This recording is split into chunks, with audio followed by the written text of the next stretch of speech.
Hello, friends. Today's topic is the cost of being poor. Let's rant. Earlier today, I saw a TikTok of this creator talking about the notion of it's expensive to be poor. I'll tag her down below.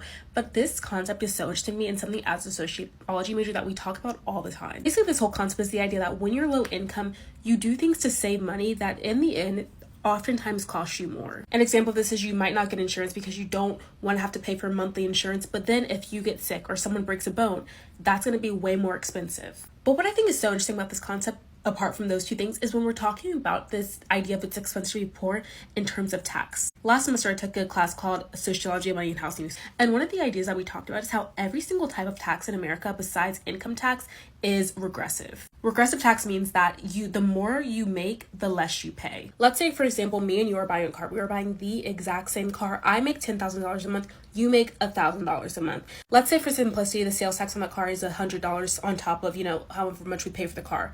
That sales tax, that $100 of my income being $10,000 is only 1% of my income. But for you, if you're making $1,000 a month, that $100 is 10% of your income. You are making less money, yes, you're paying a higher percentage of your income in taxes. And that's how it is for pretty much every single type of tax except for income tax. Income tax is the only type of tax in America where the more you make, the more you pay. And that is all apart from loopholes that allow for specifically people with money to not have to pay their marginal tax rate fully. Those are things like deductions on tax brackets and credits. And something I've always found really interesting is that for tickets, there's one price you pay. If you park in like a handicap spot, you pay like $250 for your ticket. However, if someone is like really rich, that $250 might not be a big deal. If they have to like run in to go grab their pickup order, they might just park there and fingers crossed they don't get a ticket. But if they do, no big deal. However, if someone is lower income, maybe they're in a rush, have to rush to go pick up their kid or whatever, they park in that spot by accident, they come out, they get a ticket, they see it's $250. That could be groceries for the next 2 weeks. And so I've always had this idea. I've told my mom this like literally back when I was like 8. I was like, I don't understand why like tickets are a flat fee. I think it should be like a percentage of your income because like I said, like a $250 ticket to one person is nothing. A $250 ticket to someone else, that's groceries for the next 2 weeks, even a month. But yeah, it is very expensive to be poor. And I think it's so interesting to think like all the ways that this concept applies. So leave some in the comments because I think it's really interesting and really powerful and all of that. I want you guys to understand how evil America is. Puerto Rico has the highest rate of poverty in the US, yet they pay the highest amount for electricity every month. Not only do they pay the highest amount for electricity, they're not guaranteed the electricity. The US owns the power plants that are there and don't guarantee service quality, which means that Puerto Rico has blackouts every week, if not every day. Right now, Puerto Rico is facing what feels like 114-degree weather, but they don't have electricity. 350,000 people are out of electricity. People are dying left and right, and they won't have repairs until July. And if your excuse for not standing up for the oppressed is that it doesn't affect you because it's not the U.S., now it is the U.S. Puerto Rico is a U.S.-owned territory. Free Puerto Rico, man. Like, the U.S. is fucking evil. I've been listening to the audiobook Poverty by America, and I 150% recommend that you go listen to that or read it because it is an excellent book. It actually details the fact that the people who get the most benefit from government welfare programs are actually middle class and rich people. It talks about the fact that through things like the mortgage interest deduction that you get for your mortgage, the benefits for college savings programs, all of those things end up meaning more welfare money goes to middle class and wealthy people than it does to people who live in poverty. And that people who live in poverty are significantly less likely, by like 60%, to take advantage of the programs that are available to them because it's seen as something that they haven't earned. Whereas if you have a mortgage and you take the interest deduction, that is something you've earned. You've paid for it. And to me, that is absolutely fascinating. The narrative that exists in our country that the people who take things like welfare or SNAP are lazy is so twisted and wrong. As somebody who has struggled on multiple occasions in my life to be able to pay my bills and buy food, it is really, really sad to me that I am able to access more help now as somebody who makes, more than $100,000 a year than people who are in my shoes, 5 years ago. And that to me is heartbreaking. Oh, don't come here, please. All right. It's a project, man. It's where the poor people live. See how trashy the joint is? Yeah, gotta be careful around here.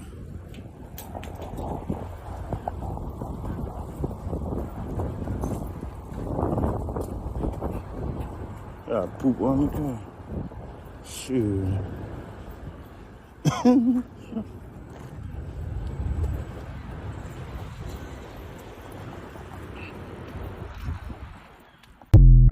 Man, 2025 has been a rocky start for a lot of people. What do you think? Let's continue.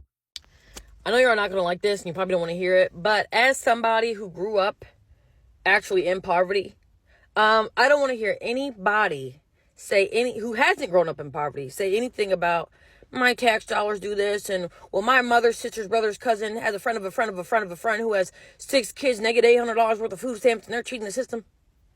Oh, boo. I hate that. I actually hate that so much because, first off, the government has been cheating people out of everything that they got since America has started. You know what I'm saying? Especially black people and people of color.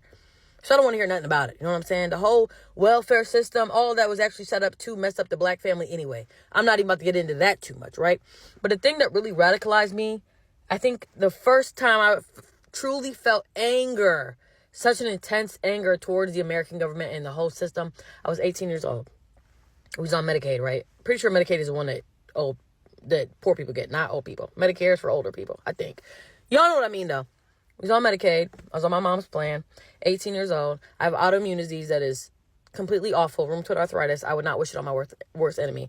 The mental, physical, and emotional stress it puts on you will have you rethinking life, okay? They're like, we can't give you your medicine. I said, why not? They said, you're no longer insured. I said, how? What are you talking about? I'm on my mom's Medicaid.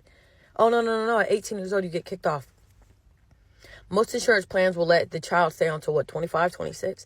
Medicaid will kick you off at 18 years old. So you're meaning to tell me people who are living in poverty, their children are getting kicked off at 18, you expect them to have a full-time job with full benefits, and also if you're living in poverty, there's a good chance that you're not as hip to good nutrition. You may not have as much access. You may not have as much money to even buy that food. You know what I'm saying? So you mean to tell me these people who are more prone to disease, sickness, and illness, their children are getting kicked off at 18? And poverty is a trauma within itself. And trauma leads to stress, which leads to sickness and ailments and illness.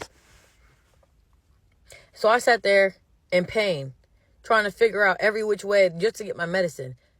Because the government said, you're poor, we're going to kick you off 7 years early. And y'all are mad about a mom getting food stamps? You're mad about where your tax dollars going? When we have Los Angeles Police Department, Chicago Police Department, New York Police Department are small militaries? That's what we're mad about? And billionaires aren't even paying taxes, and y'all are mad about a mom possibly getting over on the government? How far is she even getting over on the government? You think that $1 trillion debt is because of that single mom? Okay. Something that I feel that really needs to be discussed is the criminalization of poverty in America. So here's a little backstory as to why I'm making this video. So there's a plaza in my neighborhood, and behind that plaza, there is like a bunch of dumpsters in the back.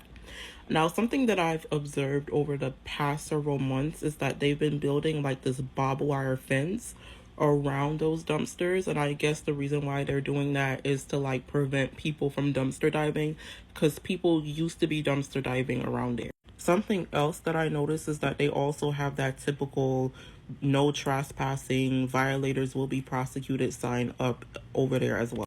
And I really do think that's crazy, because in like much more sensible parts of the world, like stores are required to donate their like expired food to like shelters and food pantries. But over here in the United States, we're building barbed wire fences to prevent people from going in them. And I feel like it's so sad, like how much this country hates poor people and homeless people, to the fact that they don't even want people to have access to things that they've thrown out in a damn dumpster. And of course, the reason why poverty is criminalized the way that it is basically because of the fact that poverty is viewed as some sort of moral failing. I know that this is super random, but I go about my day and then I notice things that bother my spirit, and then I have to speak about it. Yeah. I just read this article about the income that is considered poverty level in 2025. It's pretty interesting, to say the least. According to the Bureau of Labor Statistics, grocery prices have surged 28% since 2019. Gas prices have surged more than a third over the same time period. And renters are spending 31% more on their leases than they were 6 years ago. Now, with saying that, let me explain how the poverty line is defined. The poverty line is established to determine the minimum income a person or a household needs to fulfill their basic requirements, meaning food, clothing, and shelter. And the U.S. Census Bureau is directed each year to establish the poverty threshold. There is very little information available on how they form their calculations. But what is known is the calculation increases as the family size increases. Now that I got that out the way, the poverty line for an individual in the United States outside of Alaska and Hawaii is $15,650 a year. A household of 2 is $21,150. A household of 3 is $26,650. How is one to afford basic necessities, food, clothing, and shelter, plus inflation, off of $15,650 a year? We also need to factor in transportation costs because of the return to office. The $15,650 is the single person. Now the $21,150 is for a family of 2. They're supposed to pay rent, plus their utilities, plus food, plus transportation, and their personal needs off of $21,250. Oh my God. Like, this is devastating for people. And that $21,150, I would hate to think that's before taxes. Stay strong out there, it's hard, but you have to find a way. What are you doing to get by? Comment down below. Until next video, bye.